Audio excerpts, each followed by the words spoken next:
দেখো চলে এসেছি এই টিস্পুনের বড় টিস্পুনের 2 টিস্পুন তিল নিয়ে। এই তিল দেখো সুন্দর আমি নিয়েছি, নিয়ে এটা শুকনো খোলায় দেখো আমি সুন্দর একটু কাঁচা গন্ধ যাওয়া পর্যন্ত একটু 1 মিনিটের জন্য একটু ভেজে নেব হালকা করে, একটু হালকা রং আসবে তখন নামিয়ে দেবো। নামিয়ে দিয়ে এটা আমি জলে 2 ঘন্টার জন্য কি আধা ঘন্টার জন্য, তোমাদের টাইম না থাকলে তোমাদের আধ ঘন্টার জন্য হলে তোমরা গরম জলে ভিজিয়ে দেবে। হ্যাঁ, আমি এটা ভিজিয়ে রেখে দেবো, তারপরে তোমাদের সঙ্গে ফিরে আসছি কি করব রেসিপি। সঙ্গে থেকে পুরো ভিডিওটা দেখো, আসতে ভিডিওটা নিশ্চয়ই তোমাদের খুব ভালো লাগবে আশা করি। আর এইরকম দুপুরে প্রথম পাতে একটা রেসিপি পেলে আর কিছুই লাগবে না, হ্যাঁ মনে হবে যেন আরও 1 থাল ভাত বেশি খাই। দেখো সুন্দর করে ভেজে নিচ্ছি এটা।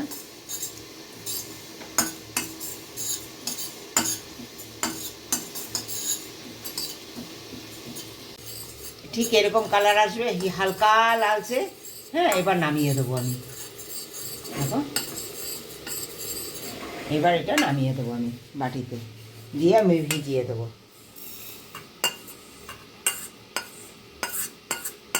সুন্দর একটা গন্ধ এসছে, জানো না, দারুণ একটা গন্ধ এসছে। আমি জলে এখন দেখো গরম জলে ভিজিয়ে দেবো, তাতে খুব তাড়াতাড়ি এটা ভিজে যাবে। তিল ভিজিয়ে নিয়েছিলাম, তোমরা দেখেছো। হ্যাঁ, তিলটাতে কি হলো, ধোয়াও হয়ে গেল, পরিষ্কারও হয়ে গেল। আর হ্যাঁ, এবার বাটতেও সুবিধা হবে। আর এটা কি বলো তো, শুকনো ওইভাবে বেটে খেলে ওটা তেল যে বেরিয়ে যায়, ওর উপকারিতাটা কিন্তু বেশি আসবে না।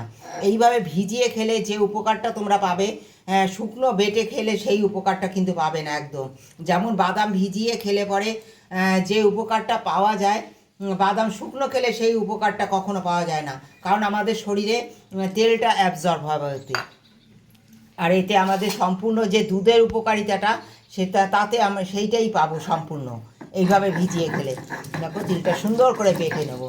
এদিকে তেল গরম করে নিয়েছি, তেলের মধ্যে দিয়ে দেবো কালো জিরে। কালো জিরে খুব বেশি প্রয়োজন নেই, তোমাদের তিলের পরিমাণ অনুসারে তোমরা যতটা করবে ততটা দেবে।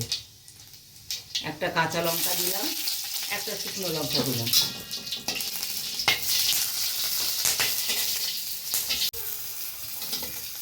দিয়ে দেবো পেঁয়াজ কুচি, কোনো মশলা আর কিচ্ছু দেবো না।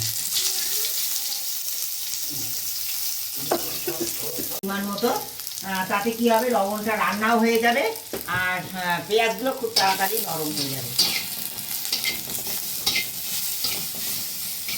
একদম অল্প তেলে করছি, একদম সঙ্গে থেকে ভিডিওটা দেখো।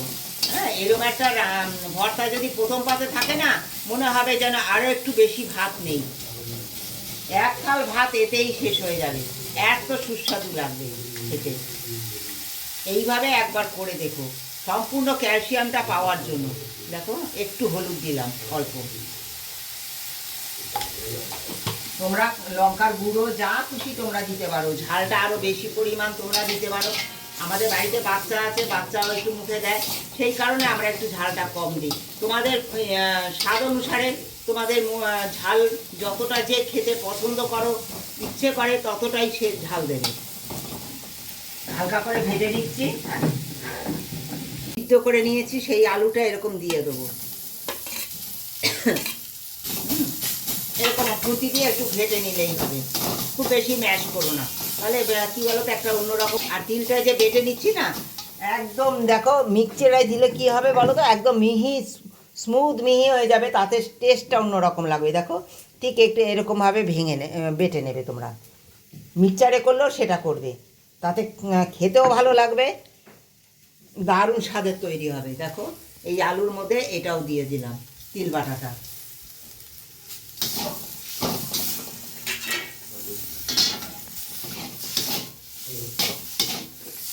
সুন্দর করে দেখো মাখিয়ে নিচ্ছি। এরপরে কি করব, সঙ্গে থেকে পুরো ভিডিওটা দেখো।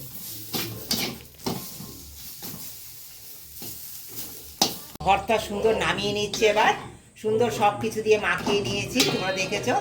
হ্যাঁ, তোমরা যদি গুঁড়ো লঙ্কা দিতে চাও কালার করার জন্য তাও দিতে পারো, স্বাদ করার জন্য আমি কিচ্ছুই দেবো না।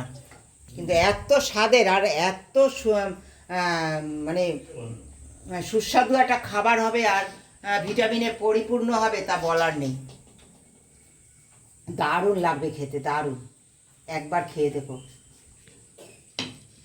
দেখো বন্ধুরা, ভর্তা মানেই কাঁচা সর্ষে তেল, এটা না দিলে একদম অসম্পূর্ণ হয়ে যাবে।